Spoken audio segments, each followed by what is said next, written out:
Good evening all. Thank you for the opportunity. So I want to talk about the transport sector. Gus alluded how important this sector is, and Mark mentioned that it's 17% of our emission.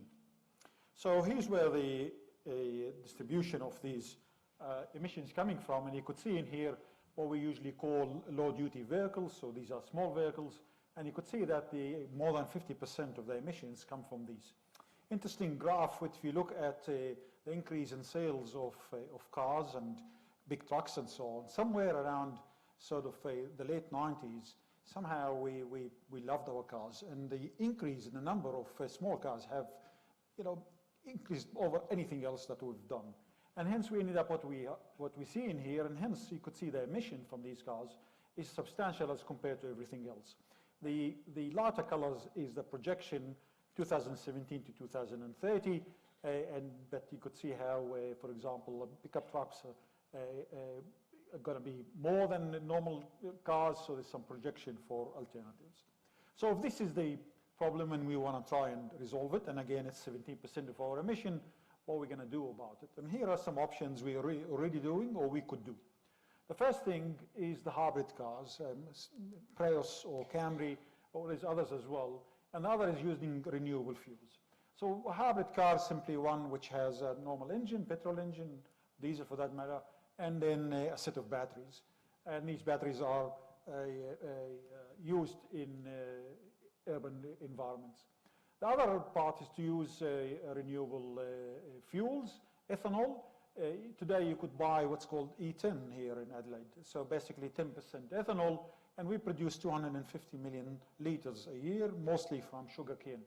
The other one is biodiesel, and we produce around 40 million litres a year. In 2018 at least we did. So these are actually ways by which we could reduce our emission because these are from renewable sources. What are we going to do for the future? Well, fuel cell vehicles, as Mark has mentioned, is an option. We need hydrogen for this. We need pure hydrogen for that. It's very efficient. So 1 kilogram of hydrogen will drive you 100 kilometers. Think about that. So it's currently too expensive to produce. There is a lack of infrastructure. We need to be able to store it and transport it. It's mature technology. Electrolysis is available, although it is expensive. The cars are still expensive in here.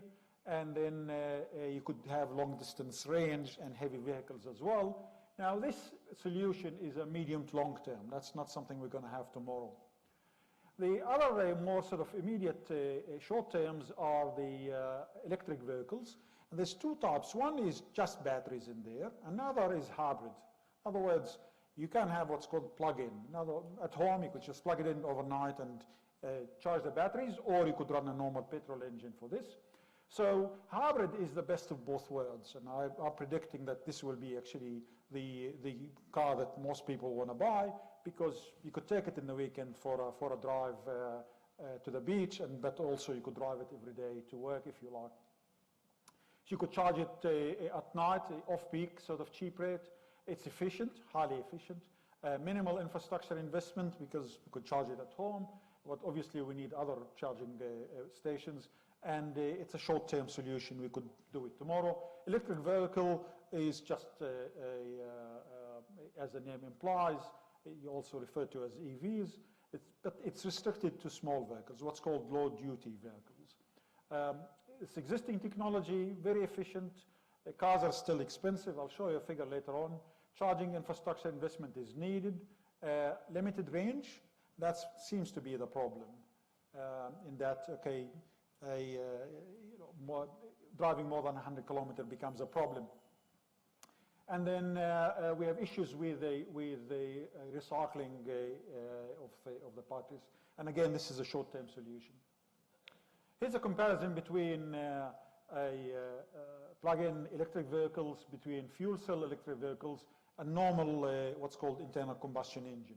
So zero is exactly the same as a normal car, and anything below and above obviously is variation. So in terms of availability of models, you could see here that electric vehicles and fuel cells have half the number of models that you could buy, so the choice is limited. In terms of efficiency, you could see how much more efficient these cars are. In fact, electric vehicles is almost 65% efficient, while normal petrol cars is around 25. Range, obviously, you have a lower range with these engines. And the refueling time, currently it's 5 times higher, and here is sort of 1 time higher, but this is actually dropping, and I'll show you a figure in a minute.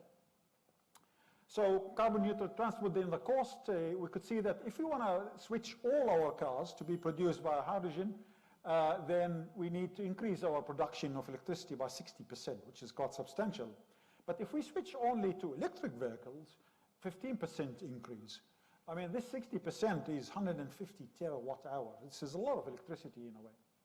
And this is an important part, and back to what Gus was saying.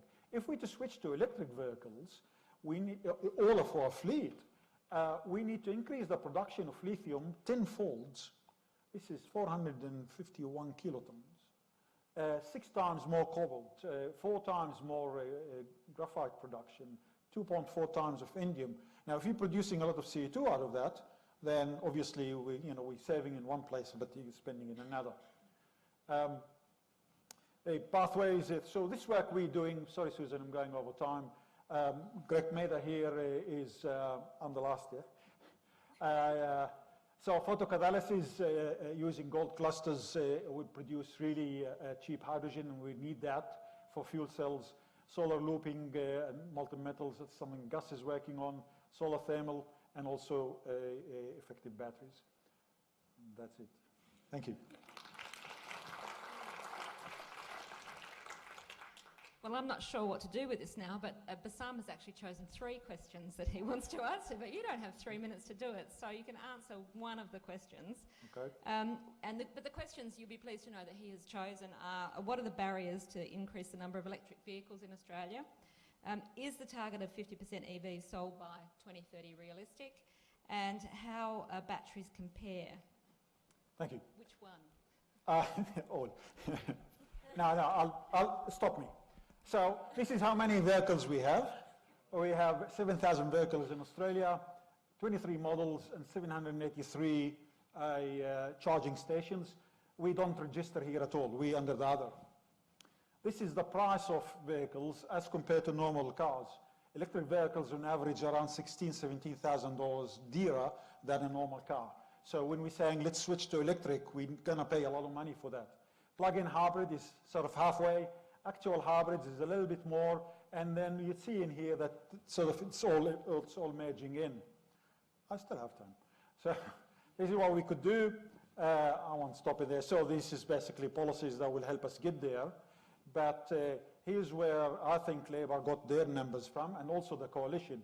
2030, if we do nothing, we're going to end up with 20% of the cars electric. That's business as usual. If we do moderate intervention, this is where the 50% comes from. So we're actually getting up with 50%. And if we are sort of a bit more aggressive, we're going to go higher. And that's another important graph is, even then, this is 50% of new cars sold. Even then, we're only going to be around sort of 5% of the total vehicles. Yeah. So to get 50% of all the cars, we need to go to 2040 as such. And I'll stop here. Thank you. Thanks, Bassam. Always very enthusiastic.